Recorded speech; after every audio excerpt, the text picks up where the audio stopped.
थोड़े साइड में हो, जोर से जयकारा लगा, नाक नहीं कटवानी है। बोलिए जय श्री राम। क्या बात है, शेर तो शेर ही होते हैं बंदी हैं। आगे शेर अपने लिए जोरदार ताली बजाएंगे। सुनो, हाँ, शेरनी ना हो तो शेर भी नहीं होंगे। शेर भी शेरनियों से ही पैदा हो गए। तुम अपने लिए जोरदार ताली बजाओ। बोली रामचंद्र भगवान की। अभी स्वागत का जो क्रम चल रहा था उसमें कुछ नाम रह गए थे। पप्पू सोनी जी, भैया 501 रुपए भागवत जी को अर्पित करके उनके लिए ताली बजा दो। और 151 रुपए गुप्ता आए थे, उनके लिए भी ताली बजा दो। और सदन जी 51 रुपए, सदन बाबा 51 रुपए, इनके लिए भी जोरदार ताली। श्री वृंदावन बिहारी लाल की जय। जय जय श्री राधे। ध्रुव जी कहते हैं जो जाने ताई देव जनाई, जानत तुम ही है जाई। प्रभु जो जानता है तो ठीक, नहीं जाने तो आप जनवा देते हो। कुमार जो शित की नाई, सब ही न चावत राम दुहाई। प्रभु जहाँ देखता हूँ आप विद्यमान रहते हो। और लाली मेरे लाल की इत देखूं बित लाल, और लाली रेखन में चली तो हो गई मैं भी लाल। प्रभु जहाँ नजर जाती है वहाँ आप विराजमान हो। ध्रुव जी के इन भावों को देखकर भगवान प्रसन्न हो गए। कहा ध्रुव कुछ मांग लो। ध्रुव जी ने मना कर दिया। भगवान बोले तुम तो मांगने की इच्छा लेकर आए थे। बोले नहीं प्रभु, मेरी माँ ने मुझे डांट करके कहा था, लेकिन मैं तो केवल आपका दर्शन करने मात्र के लिए आया था, और मेरी माँ के ज्ञान के कारण मैं आपके पास चला आया। तो भगवान कहते हैं कि देखो तुम मांगो चाहे मत मांगो, लेकिन मैं तुम्हें देकर रहूंगा। और भगवान ने क्या दिया? ध्रुव लोक बना करके स्पेशल एक लोक बना दिया ध्रुव जी के लिए, और उन्हें प्रदान कर दिया। कह दिया जब तक यहाँ रहो, मस्त रहो, और जब जाने का समय आवे तब आप चले जाना। आज वही ध्रुव जी महाराज लौट के आए तो बड़े बड़े संतों में हल्ला मच गया कि हम तो कितने वर्षों से तपस्या कर रहे थे, हमें भगवान नहीं मिले। लेकिन देखो उस नन्हे से बालक को, जिसने 5 वर्ष की आयु में भगवान को पा लिया। जय जयकार होने लगी चारों ओर ध्रुव जी की। अब तो उत्तानपाद महाराज भैया सुरुचि को साथ लेकर सुनीति की कुटिया पर पहुंचे, और सुनीति को भी साथ ले लिया, और लेकर के नगर के द्वार पर आज ध्रुव का सम्मान करने के लिए, स्वागत करने के लिए खड़े हो गए। इधर नारद जी आ गए। क्यों? क्योंकि नारद जी कौन है? गुरु। चेले का जब नाम होता है तो सबसे ज्यादा खुशी माता, पिता और गुरु, इन 3 लोगों को होती है। कड़वे शब्द हैं, सगे संबंधी नहीं चाहते कि हमारा रिश्तेदार हमसे आगे बढ़े, लेकिन माता, पिता, गुरु, ये 3 ऐसे होते हैं जो चाहते हैं कि हमारा बेटा हमसे आगे बढ़े। गुरु चाहता है कि मेरा चेला मुझसे ऊंचा नाम करे। क्यों? क्योंकि चेले का नाम होगा तब भी गुरु का ही नाम है, बच्चे का नाम होगा तब भी माता पिता का नाम है, फलाने का बेटा है, फलाने का चेला है। इसीलिए तो भक्ति ने कह दिया था, जगति जयति माया यस्य काया तवस्ते, वचन रचन में कम केवलम चाखलैया। और ध्रुव पदम प्रिया तो यद कृपा तो ध्रुवोयम, सकल कुशल पात्रम ब्रह्मपुत्रम नतास्मि। हे नारद जी, आपके दिए हुए मंत्र से ध्रुव पदम प्रिया, तो ध्रुव को जो पद मिला वो गुरु की कृपा से मिला, नारद जी की कृपा से मिला। आज ध्रुव जी ने जाकर के देखा माता पिता स्वागत के लिए खड़े हैं। सुखदेव जी कहते हैं राजा परीक्षित, आज ध्रुव ने सबसे पहले जाकर के मैया सुरुचि के चरण छुए। परीक्षित जी कहते हैं कि सुनीति मैया के नहीं छुए। बोले बाद में छुए। बोले क्यों? बोले ऐसा इसलिए किया क्योंकि ध्रुव पहचान गया, जान गया कि यदि सुरुचि मैया डांट नहीं लगाती, फटकार नहीं लगाती, तो आज मेरी जय जयकार नहीं होती। बच्चों को माँ बाप की डांट बुरी लगती है, लेकिन याद रखो डांट में भी ज्ञान होता है, लेने वाला हो। चाहती तो सुरुचि कह सकती थी कि जा युद्ध की तैयारी कर, राजा से युद्ध करके पा, लेकिन उसने युद्ध की नहीं कही। उसने क्या कहा कि जा जाकर भगवान का भजन कर। तो जो भगवान की भजन से आपको जोड़े, भले ही वो डांट के ही क्यों ना जोड़े, तो भैया उसकी डांट का बुरा मत मानो, उसकी डांट को तो अपने लिए आशीर्वाद मान लो। ध्रुव ने माना और ध्रुव को पद मिला। बोले ध्रुव जी महाराज की, श्री वृंदावन बिहारी लाल की जय, श्री राधा रानी सरकार की जय। ध्रुव जी महाराज के वंश में ही आगे चरित्रों की कथाएं आती हैं। प्रियव्रत महाराज का वंश बड़ा, प्रियव्रत महाराज के वंश में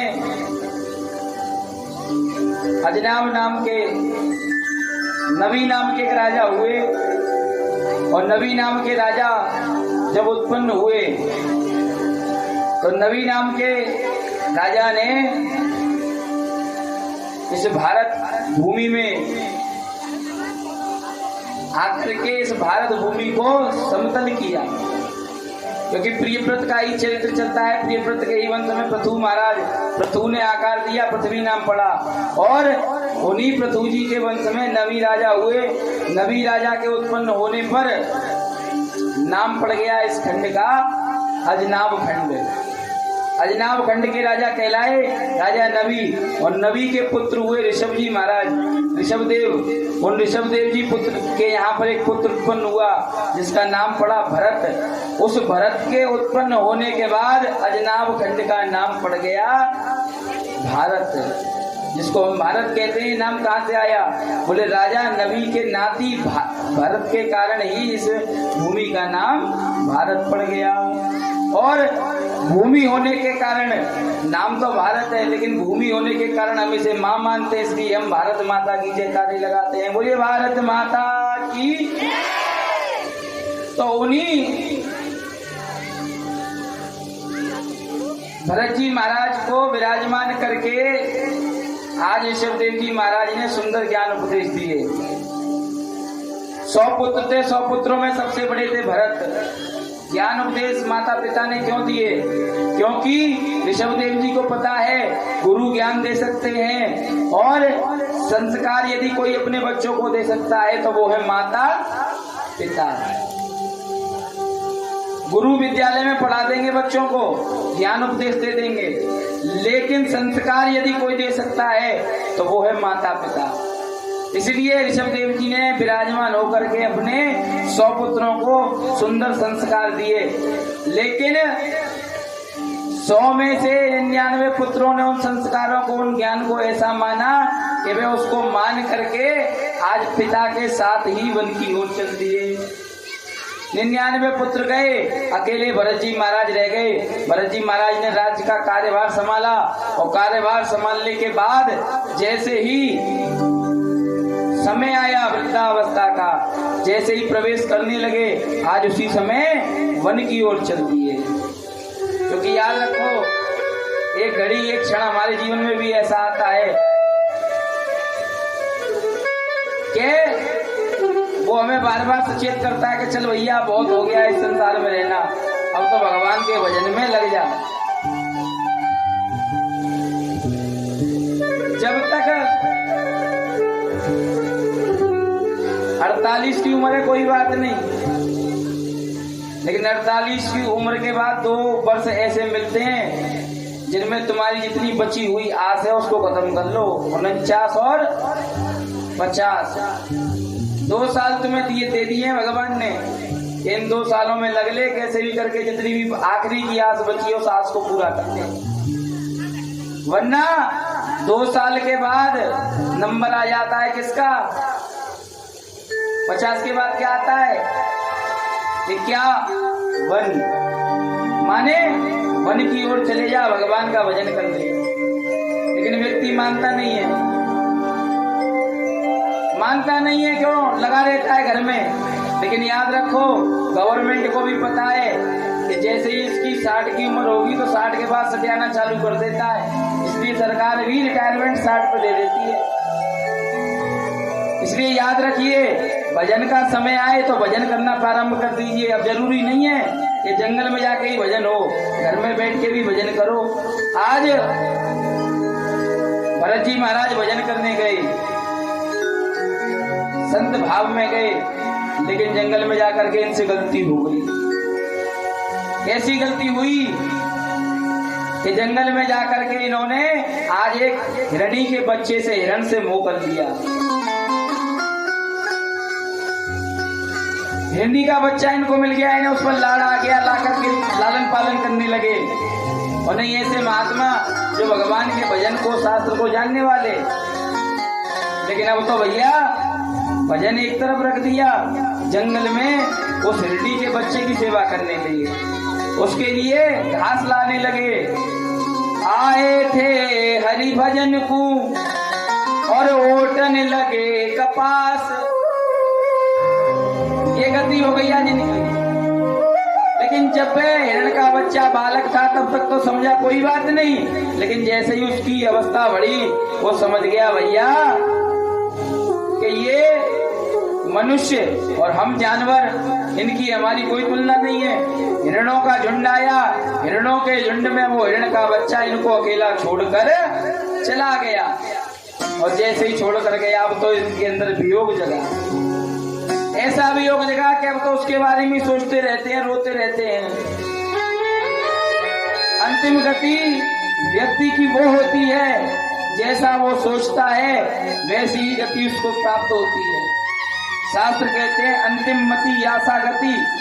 अंत में व्यक्ति जैसा सोचता है, जिसमें रमता है, वैसी ही गति परमात्मा उसे प्रदान कर देते हैं। भजन करने के लिए वन में आए लेकिन भजन नहीं किया। आजकल लोग ज्यादा पैसा कमा लेते हैं, सोचते हैं चलो भजन करेंगे, घर से तो कह देते हैं कि हम जा रहे हैं भजन करने, और वृंदावन में तीर्थों में जाकर के बढ़िया मकान ले लेंगे, फ्लैट, और वहाँ फ्लैट में बढ़िया टीवी एसी लगा करके बैठ जाएंगे, आस्था भागवत सुनेंगे। रिश्तेदारों का फोन आएगा, कहाँ हो? बोले हमने बैराग्य ले लिया, अब तो हम भजन कर रहे हैं। ये कैसा भजन?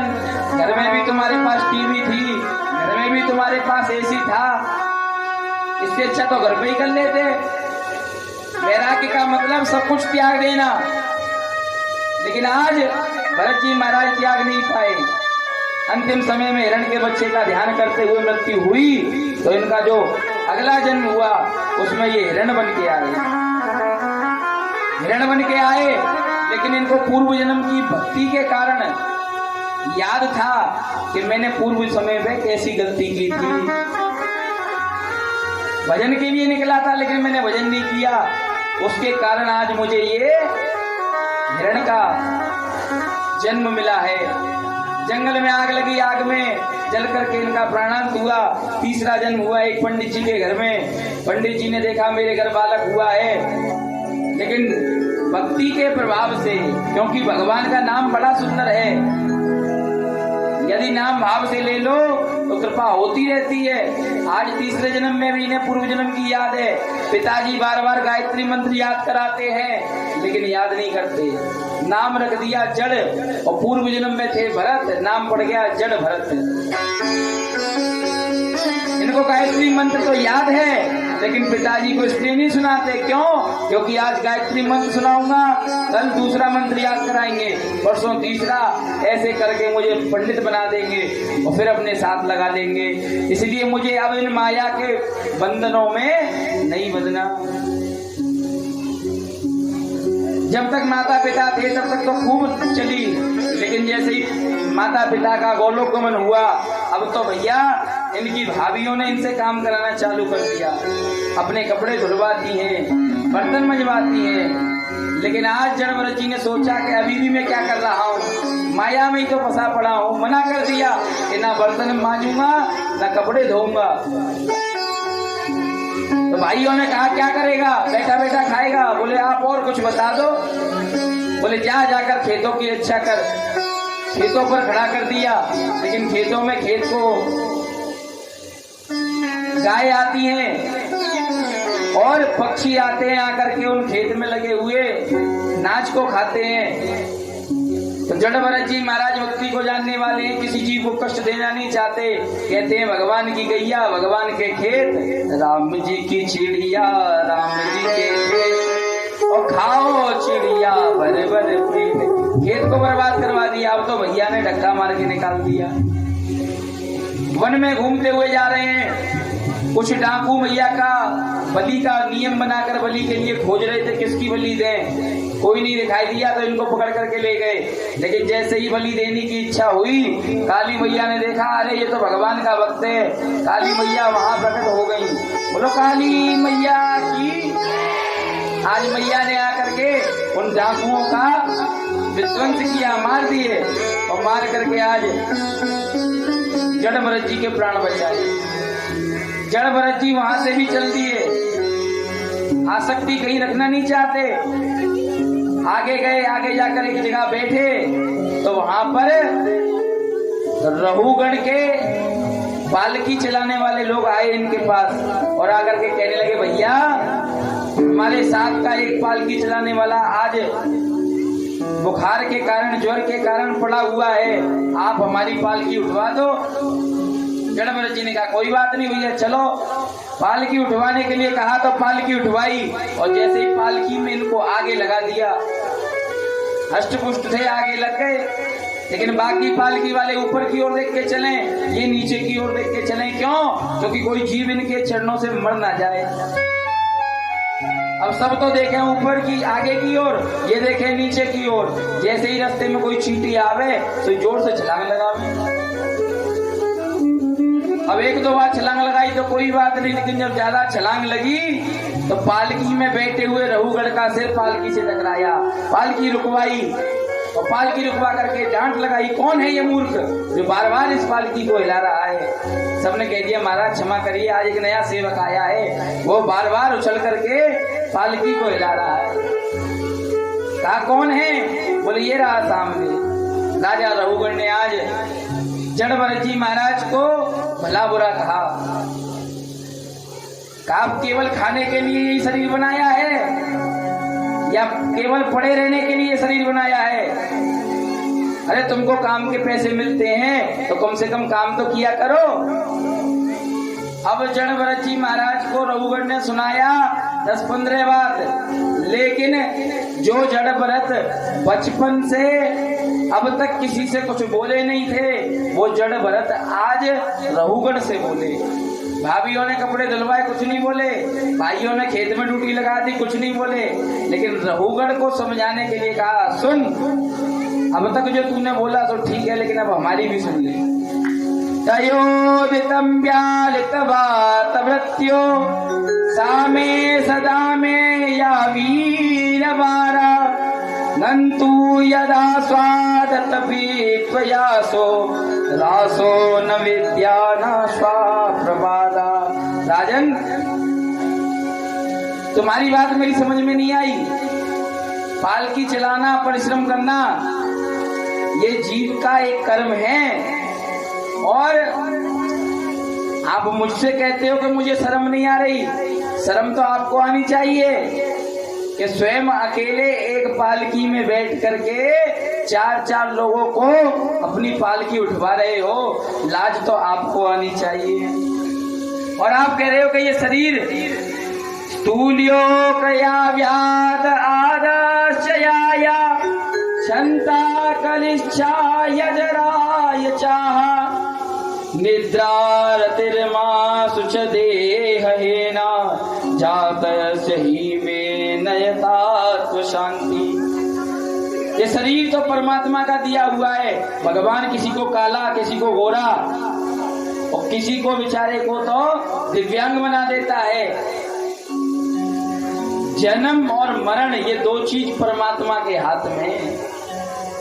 जहां देना है वहां दे देते हैं, जैसा देना है वैसा दे देते हैं।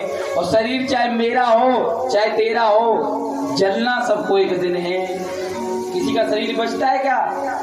मत अभिमान करे काउ दिन पजर खाक है जाएगो, खा ले पी ले मौज उड़ा ले, काया माटी की काउ दिन माटी में मिले जाए। तो इस जीवन का कोई नहीं पता राजन। जब समय आ जाएगा तब तुमको भी जलना है, मुझको भी जलना है। और इस शरीर के ऊपर कोई अभिमान नहीं करता। तुम्हें अपने ऊपर लाज आनी चाहिए कि तुम 4-4 लोगों को अपनी सेवा में लगाकर खड़े हुए हो। अच्छा एक बात बताओ, किसी को डांट नहीं लगाई, केवल रहुगण को ही डांट क्यों लगाई?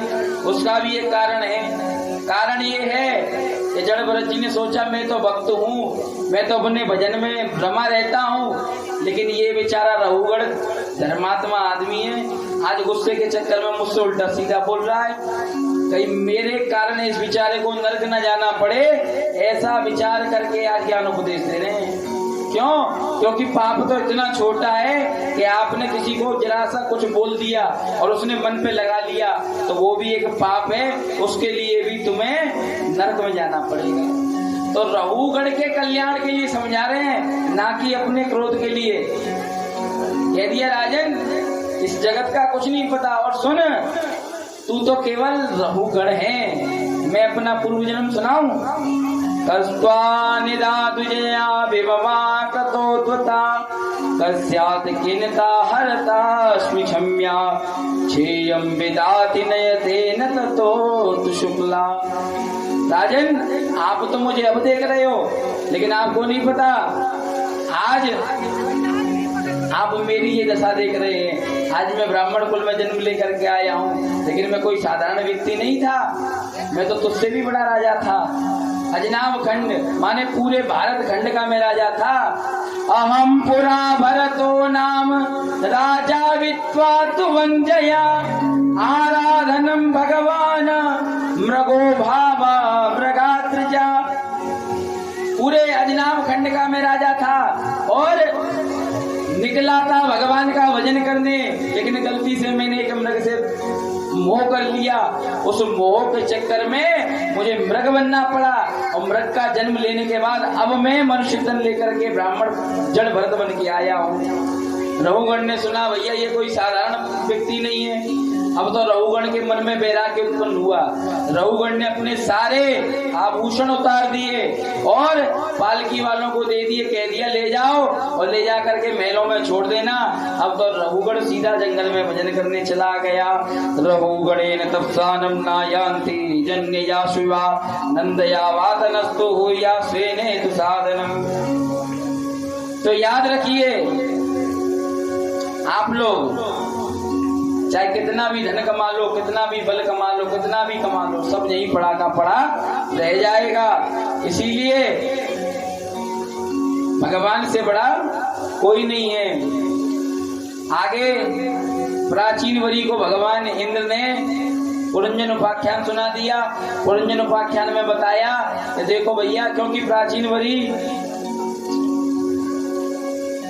बलि दिया करते थे, उन्होंने नियम बना लिया था नियम से बलि देना। पूछा क्यों देते हो? बोले बलि देने से भगवान प्रसन्न होते हैं। तो आकर के कोई गलत प्रथा चल रही है, उस प्रथा को बंद कराना बनता है, इसलिए इंद्र ने आकर के उस प्रथा को बंद कराया।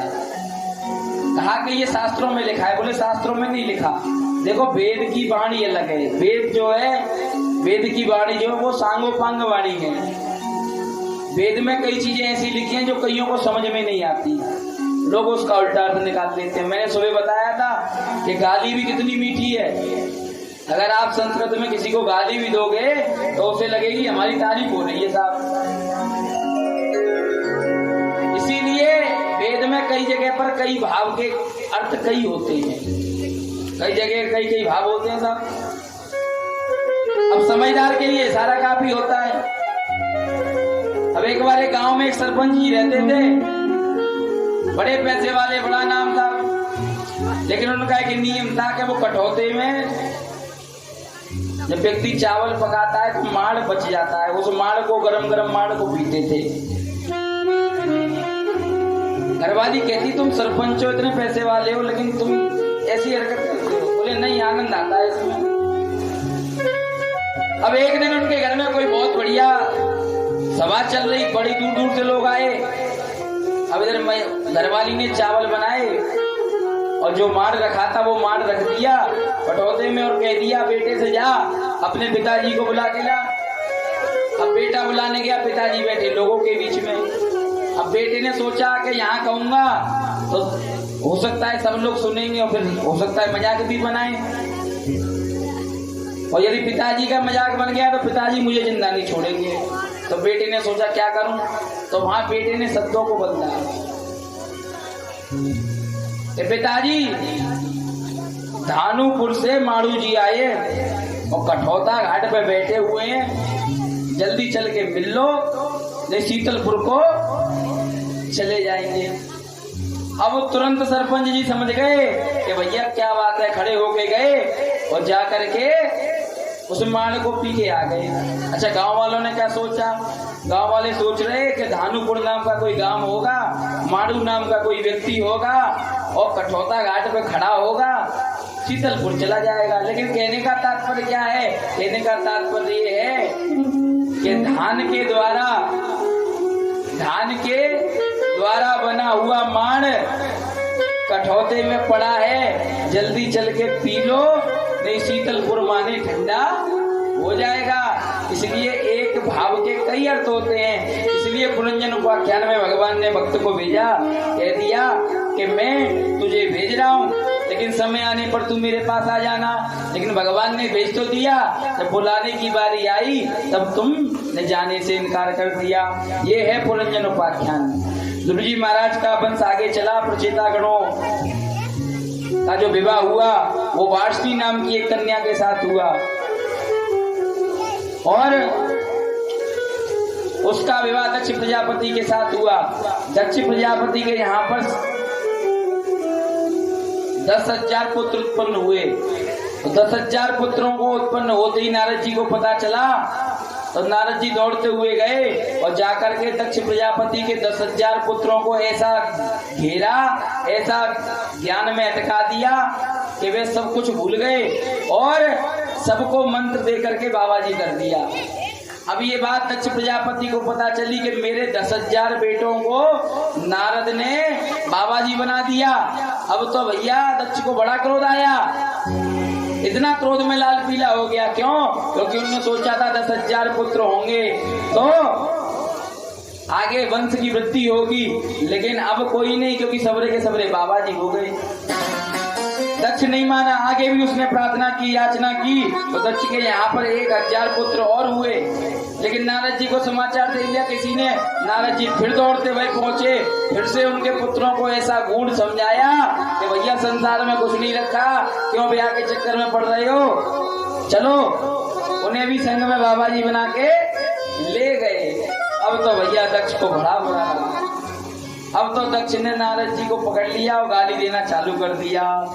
अहो साधु साधु नाम साधु लिंगे नत्तव्या आसदा कर ये मस्सा नरका भिक्षो मार्गशीलता। अरे भिखारी, बाबा जी तुझे शर्म नहीं आती? घर घर जाकर के खुद मांगता है और तूने मेरे 11,000 पुत्रों को भी भिखारी बना दिया। जा, आज मैं क्रोध में तुझे श्राप देता हूँ कि आज के बाद तू कहीं टिक नहीं पाएगा। और उसी श्राप के कारण नारद जी बेचारे कहीं टिक नहीं पाते, कभी यहाँ चिल्लाते हैं, कभी वहाँ। नारायण नारायण नारायण। इधर जब ये पुत्र भी चले गए तब दक्ष ने सोचा अब तो पुत्रों की अभिलाषा नहीं करेंगे। यज्ञ किया और यज्ञ करके आज दक्ष ने कि यहाँ पर 60 कन्याओं का जन्म हुआ। 27 कन्या चंद्रमा को ब्याह दी, 13 कश्यप जी को ब्याह दी। अच्छा, जो 27 कन्या हैं वही 27 नक्षत्र हुए। अश्विनी, रोहिणी, भद्रा, जितने भी हम नक्षत्रों के नाम लेते हैं सब कौन है? वो दक्ष की कन्या है। उनके नाम पर ही नक्षत्रों के नाम पड़े।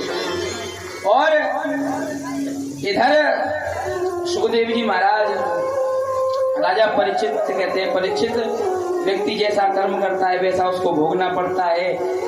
जीवन में कर्मों की महत्वता अत्यधिक है। चाहे आप कितनी भी कथा, कितने भी सत्संग सुने, चाहे कितना भी नियम बना लें, लेकिन यदि आपके कर्म अच्छे नहीं है तो आपका कथा सुनना बेकार है। कर्म से बड़ा कुछ नहीं है। हमेशा याद रखो इस बात को, अपने कर्म को जागृत रखो। कर्मणा कर्म निहारो न यन्ति न नैष्येत आविदा प्रसिद्धानम प्रसन्ना वा दुशासनम। व्यक्ति जैसे कर्म करता है वैसा ही फल उस व्यक्ति को मिलता है। इसीलिए याद रखो, बताया गया है भागवत में 27 प्रकार के 28 प्रकार के नरकों के बारे में। और नरक कौन जाता है? जो व्यक्ति पाप करता है। तामिश्र, अंध तामिश्र, रैरव, महारैरव, कुंभीपाक, कालसूत्र, अशिपत्व।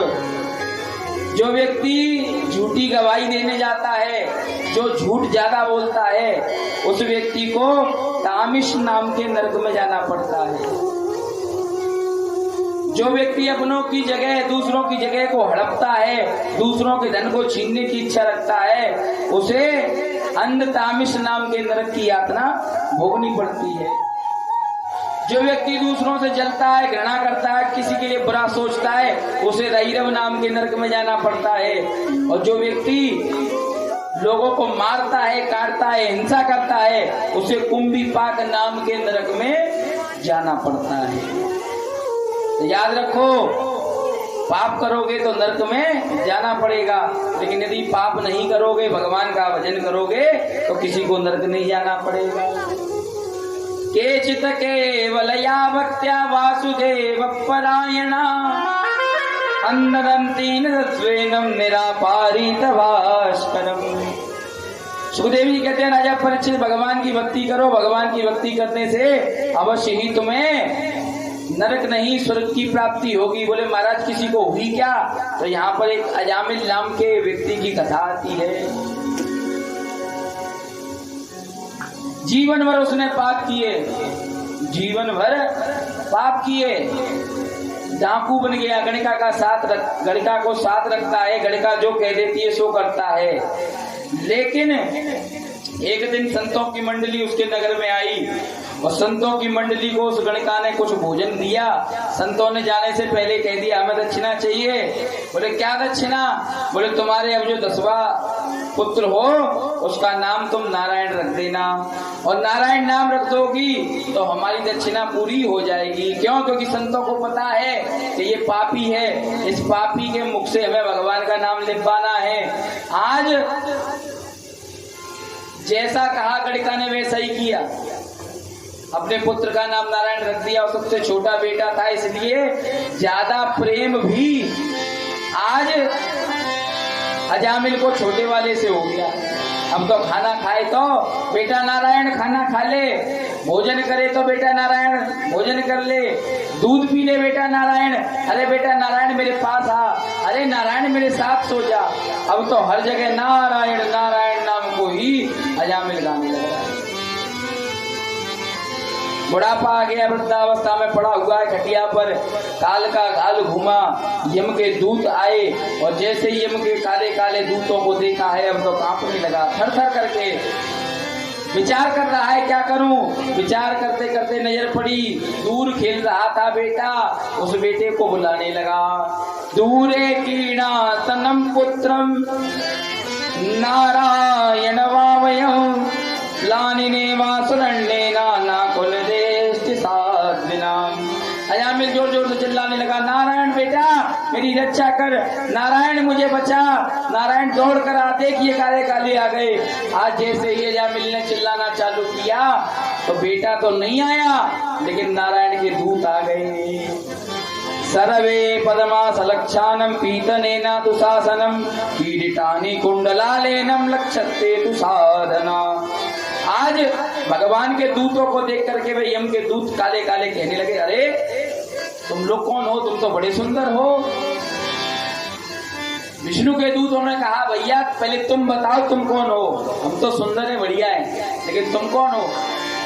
बोले हम यम के दूत हैं। बोले किस लिए आए हो? बोले इस अजामिल को हम लेके जाएंगे। बोले किस लिए? बोले ये बड़ा पापी है। बोले अब तुम नहीं ले जा सकते। बोले क्यों? बोले इसने अंतिम समय पे हमारे भगवान का नाम लिया है और इसने हम भगवान को बुलाया, इसलिए भगवान के दूतों को पहले आना पड़ा। बोले तुम्हारे भगवान को नहीं बुलाया इसने तो अपने बच्चे को बुलाया है। भगवान के दूतों ने कहा, नहीं भैया इसने अपने बेटे को नहीं बुलाया, हमारे भगवान को बुलाया है। वेदा प्राणहितो धर्मो यद्वेवादुपरायण वेदो नारायण साक्षात भूरिता यत सूक्ष्मा। बोले महाराज नहीं, आपके भगवान को नहीं बुलाया। अच्छे के बाद बताओ इसने क्या बोला? बोला नारायण। तो बोले तुमको नहीं पता नारायण कौन है? बोले हमको पता है कि नारायण भगवान है, लेकिन इसके बेटे का नाम भी नारायण है। अरे भैया, शास्त्र का कहना है अंतिम मति आशा गति, और वेद कहते हैं अंतिम समय पे जो भगवान का नाम ले ले उसे मुक्ति अवश्य मिल जाती है। और अंतिम समय पे इसने नारायण का नाम लिया। और तुम ये बताओ, नारायण इसका बेटा पहले आया कि हमारे भगवान? बोले भगवान तो बहुत पहले से है। तो बोले बेटा आए कि नहीं आए, आना हमें ही पहले पड़ेगा। दूतों ने आज ऐसी फटकार लगाई, यम के दूतों में धक्के दे दे करके भगा दिया। गुरुणाचा लघुनाचा गुरुनीचा लघुन्नीचा प्रस्यन्ति पापनागत्वे यात्वेना महर्षभि। आज यम के दूत दौड़ते हुए गए और यमलोक में जाके उन्होंने अपने पास को फेंक दिया, कह दिया आज के बाद हम इस काल दंड को नहीं अपनाएंगे। बोले क्यों? बोले आप तो कहते हो कि पापियों को पकड़ के लाओ, लेकिन हम पकड़ने जाते हैं तो विष्णु भगवान के दूत आकर के उनकी रक्षा करते हैं। बोले क्या हुआ? बोले अजामिल नाम के पापी को पकड़ने गए थे, लेकिन वह पापी बार बार चिल्लाने लगा नारायण। अब जैसे ही नारायण कोई सोई यमराज कूदे नीचे और मुंह पे हाथ। बोले भैया यहाँ नाम मत ले। बोले क्यों? बोले यदि ये नाम यहाँ के पापियों के कान में भी चला गया तो वो सारे के सारे मुक्त हो जाएंगे। बोले ऐसा क्यों? बोले इस नाम में बड़ी महिमा है, इस नाम की बड़ी महिमा है, और केवल 12 लोग जानते हैं। स्वयंभू नारदा शंभु कुमारा कपिलो मुनु प्रहलादो जन को भीष्मो बलि वर्यात कीर्तिता। स्वयंभू शंभु शंकर भगवान, नारद जी, कपिल जी, सुरत कुमार और स्वयंभू मनु और प्रहलाद जी, जनक जी, पितामह भीष्म, राजा बलि और सुखदेव जी और धर्मराज, यही इस नाम की महिमा को जानते हैं। इसलिए भैया इस नाम को मत छेड़े। कहाँ लगी नाम बड़ाई,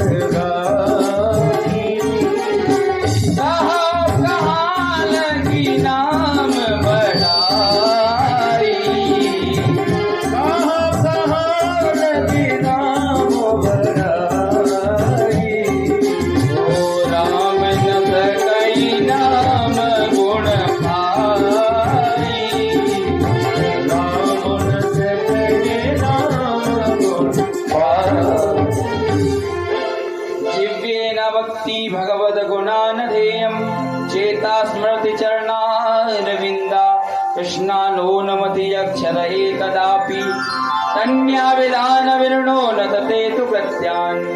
याद रखो, जो व्यक्ति भगवान के नाम को लेने वाला हो, जिसके माथे पर तिलक हो, जिसके गले में कंठी माला हो, और जो हाथ में माला लेकर भजन करने वाला हो, आज के बाद उसे लेने मत जाना।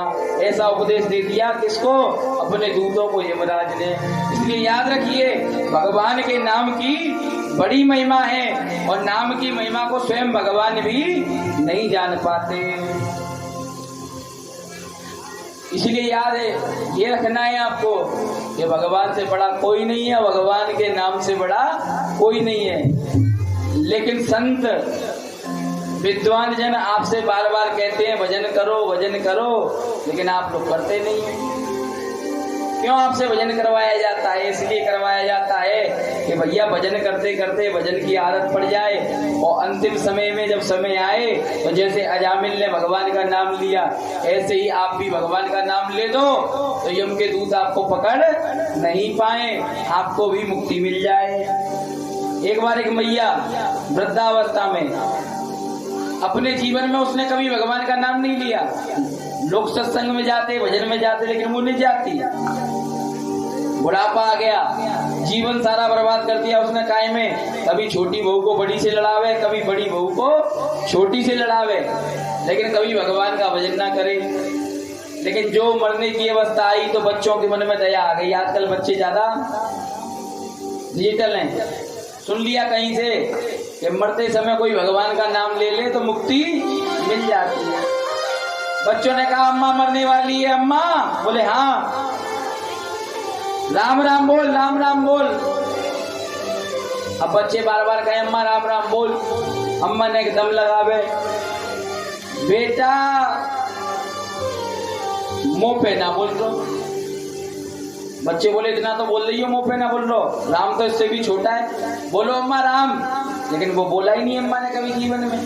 बार बार बच्चे कहें अम्मा राम बोलो, राम बोलो। अम्मा बार बार बेटा मुंह पे ना बोले। अब बार बार बोले पर कोई नहीं, क्योंकि कभी बोला ही नहीं तो कैसे बोल ले अम्मा। अब इतने में एक पीछे होशियार बैठा था, वो दौड़ता हुआ हट जाओ सब। होते ना बहुत हमारे जैसे तबले वाले भैया, गिरीश भैया ऐसे, हटो हम बुलवाएंगे। कैसे नहीं बोलेंगी?